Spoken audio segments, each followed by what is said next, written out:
오늘 우리에게 주신 하나님의 말씀은 사도행전 1장 1절에서 3절입니다.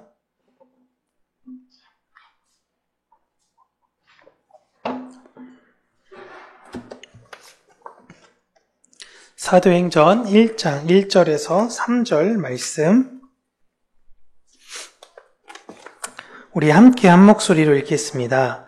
데오빌로여, 내가 먼저 쓴 글에는 무릇 예수께서 행하시며 가르치시기를 시작하신부터 그가 택하신 사도들에게 성령으로 명하시고 승천하신 날까지의 일을 기록하였노라.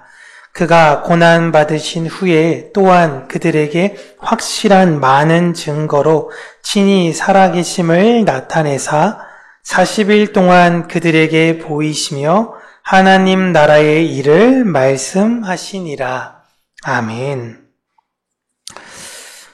도스토옙스키의 죄와 벌이라는 아주 유명한 소설이 있습니다.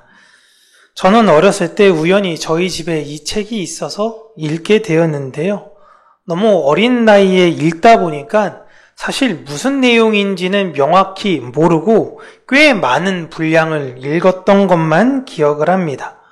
그리고 이 러시아 작품에 있어서 항상 느꼈던 괴로움이 무엇이었냐면, 인물을 윤바울이라면 윤바울 혹은 윤씨, 바울 이렇게 이야기하면 좋은데 이름을 한 3-4개 막 섞어서 부르다 보니까 이 사람이 다른 사람인 줄 알았는데 한참 읽다 보면 이 사람이랑 같은 사람이었구나 라는 것을 깨닫고 다시 처음부터 읽고, 이런 것들이 톨스토이도 그랬고요. 도스토옙스키에도 사실 이런 작품이 잘 드러나 있습니다.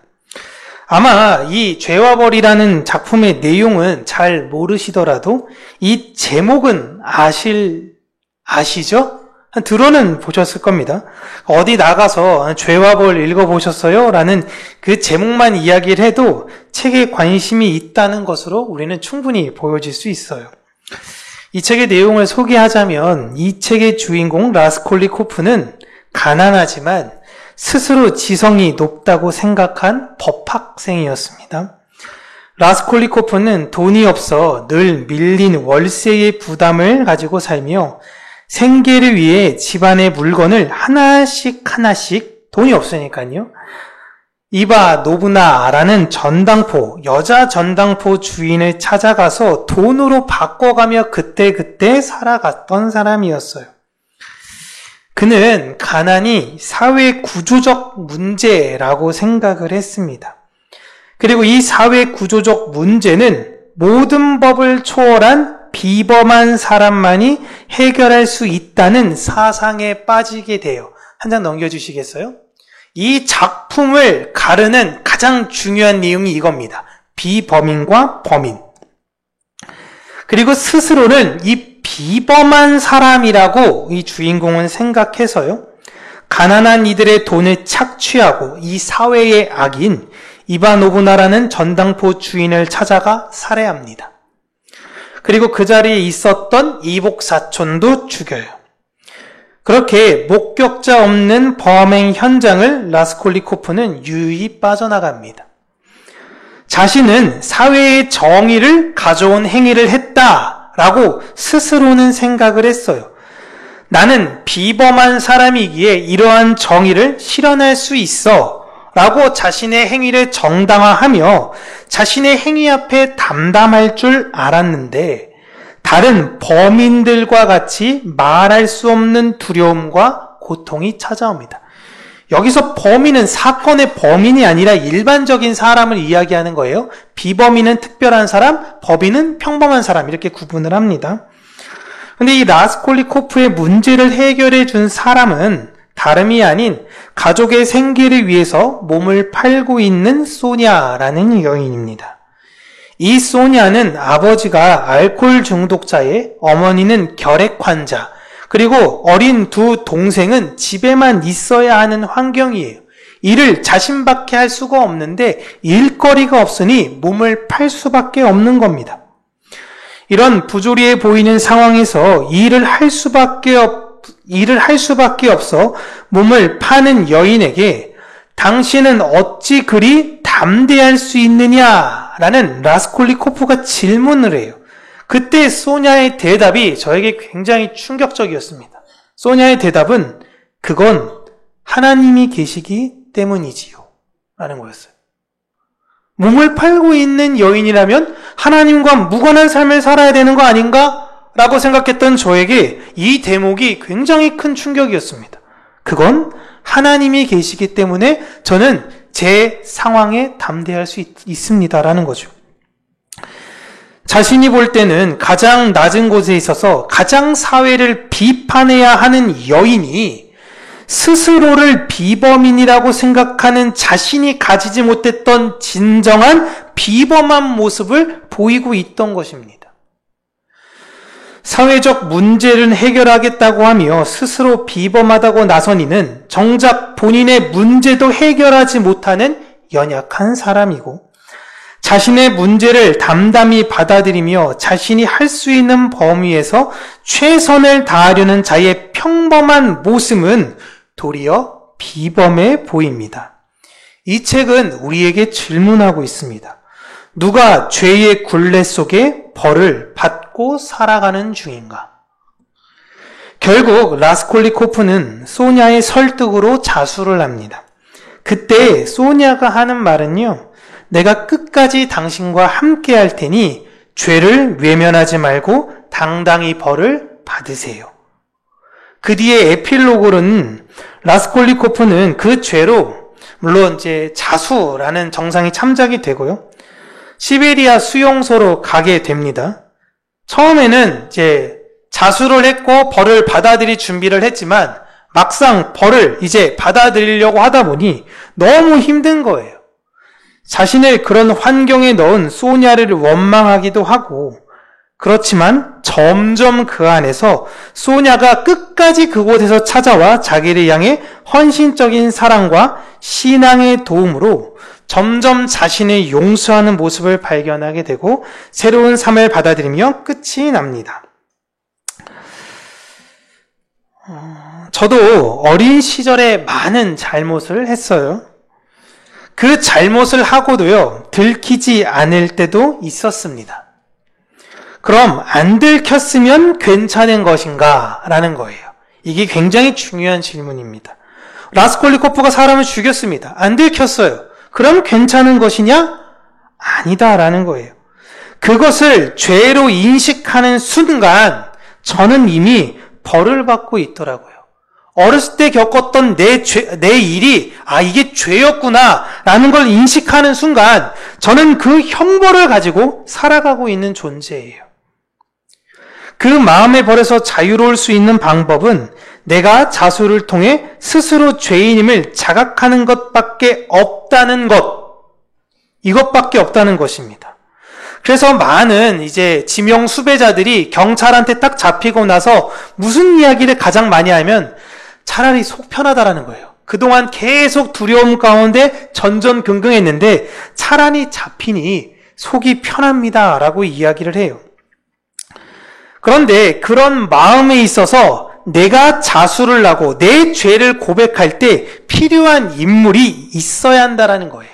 오늘 죄와 벌에선 그 인물로 등장하는 분이 바로 소냐입니다. 저는 그리스도인들이 바로 이 소냐의 모습을 가져야 한다라고 생각을 해요. 세상에서 볼 때는 지극히 평범해 보이는 사람, 어찌 보면 세상 사람들보다도 더 가진 것 없어 보이는 사람, 가장 낮은 곳에 불행한 환경에 있지만 두려움 없는 구원의 확신으로 사는 그녀가 진짜 비범인이듯이 크리스찬들이 그러한 모습으로 살아가야 한다라는 것입니다. 오늘부터 우리가 나누는 사도행전은 누가복음의 연장선에 있는 기록입니다. 누가라는 사람은 데오빌로라는 신분과 지위는 높지만 내적으로 진리를 알고 싶어하는 사람에게 예수님이 누구신지 그리고 그 예수님의 역할을 이어가는 아주 평범한 교회가 어떤 공동체인지를 설명해 주고 있습니다. 누가복음을 보시면요, 성전이신 예수 그리스도의 등장과, 그래서 예수님의 등장을 성전에서부터 계속 이야기를 누가복음에서는 하죠. 누가 성전에 들어갔던 세례 요한의 아버지, 그다음에 성전에 들어갔던 안나나, 그다음에 여러 가지 인물들 계속 성전에 대해서 비치고, 그 진짜 성전의 등장인 예수 그리스도와 함께 이 성전이신 예수께서 새로운 성전인 교회를 만들어가는 과정이 누가복음입니다. 그렇게 만들어낸 교회가 사도행전에서는 너무나 평범해 보이지만 어떻게 이들은 예수 그리스도와 같은 비범한 모습을 보이고 있는가를 보여주고 있습니다.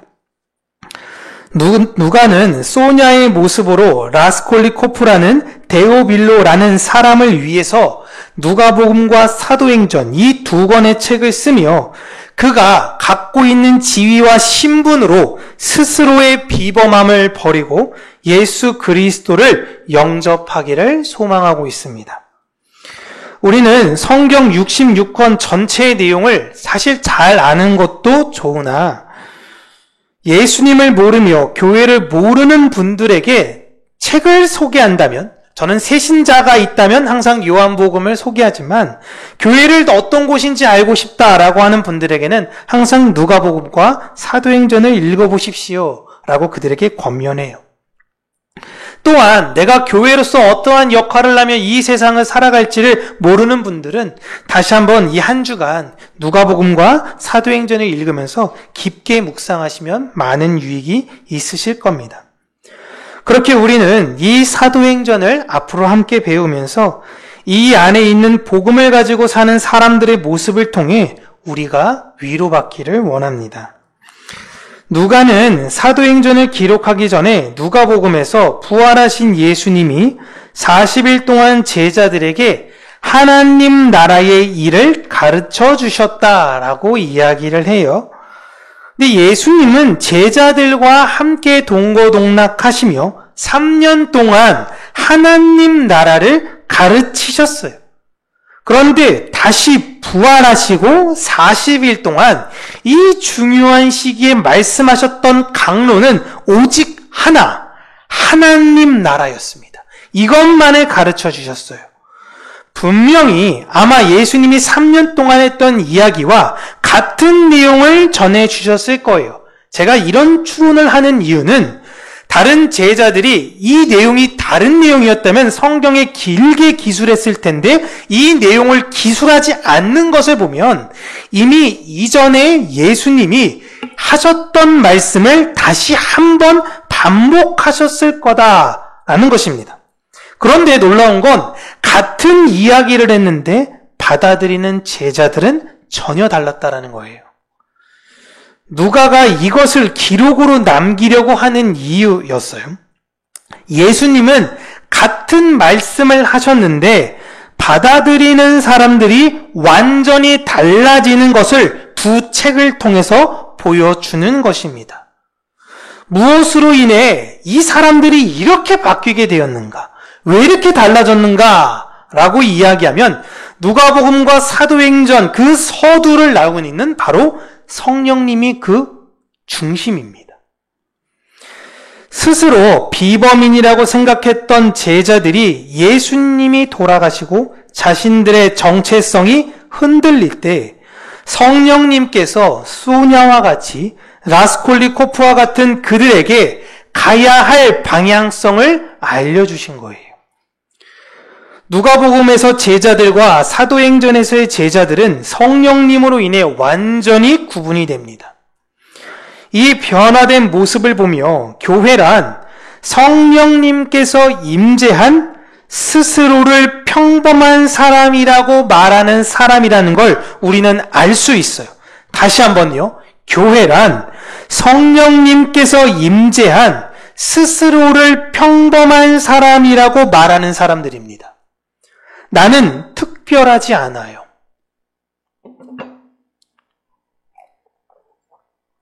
구약 성경에 있어서 유대인들을 관통하는 하나의 그들이 갖고 있는 사상, 그 선민 사상의 핵심은 우리는 특별하다라는 겁니다. 많은 그리스도인들이 이 착각 착각에 똑같이 빠져 있어요. 하나님께서 그들을 징계하셨던 이유는 너희들이 특별한 것이 아니다라는 겁니다. 예수님께서도 반복적으로 이야기했어요. 얼마든지 이 땅에 있는 돌들로도 하나님의 영광을 찬양하게 할 수 있는 게 하나님의 능력입니다. 나는 특별하지 않습니다. 그러나 내 안에 계신 분은 특별하다는 인식을 한 사람들이 교회입니다.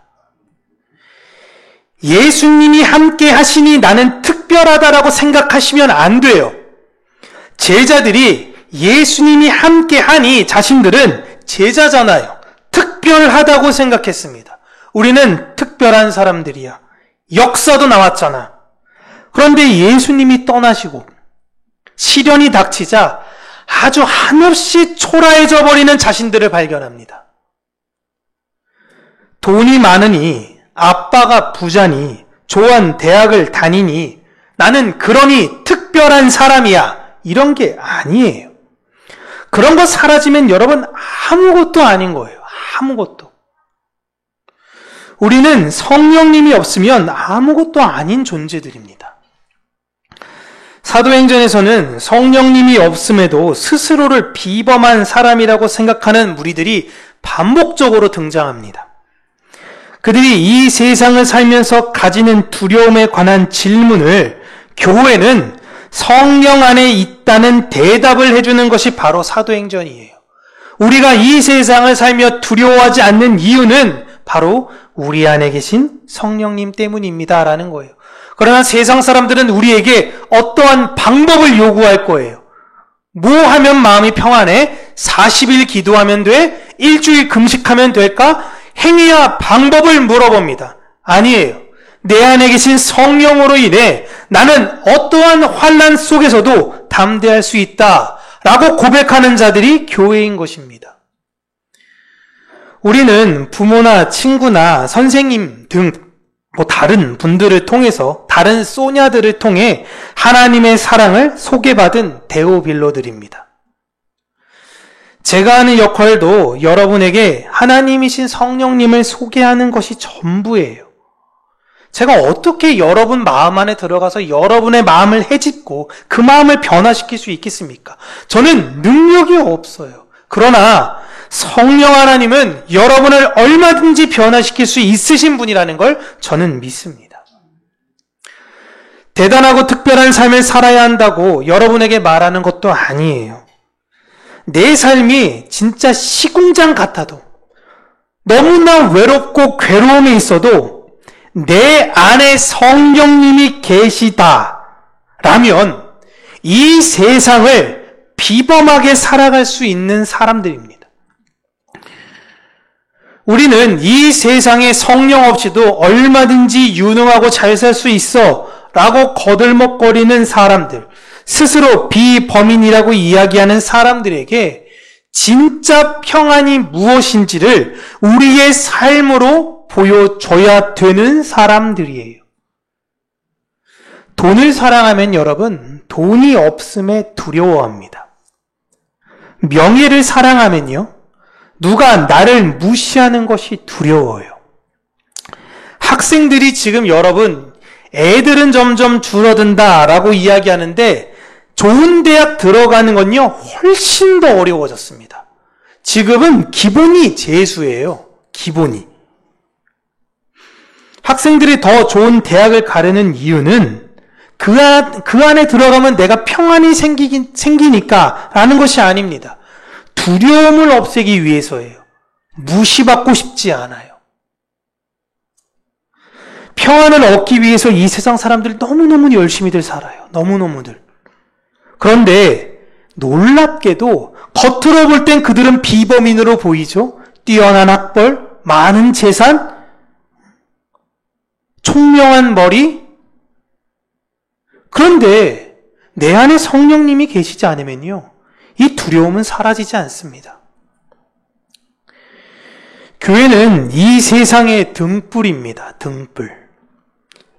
등불이라는 건 우리가 특별하는 게 아니라 우리를 다 태워 예수를 보여야 하는 사람들이에요. 그 등불에는 성령님이라는 기름이 없으면 절대 불은 계속되어지지 않습니다. 예수라는 불이 꺼지지 않는 이유는 내 안에 영원한 기름이신 성령님께서 계시기 때문이에요.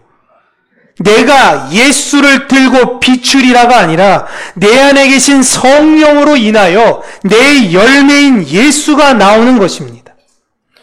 캄캄한 시대 속 어디로 갈지 모르고 표류하는 이 세상이 등불을 발견하기를 간절히 원하듯이 답을 모르는 이 시대와 세대에 교회는 답을 해야 하는 거예요. 이 시대의 답은 오직 예수입니다. 내가 두렵지 않는 이유는 오직 예수 때문이에요. 코로나보다 훨씬 더 극명한 어떠한 그런 질병이 찾아온다 하여도 우리를 무너뜨리지 않을 수 있는 건 우리는 이 세상에 있나 저 세상에 있나 예수와 함께 있기 때문인 것입니다. 그 평안의 예수께서 내 안에 사라지지 않는 이유가 뭐죠?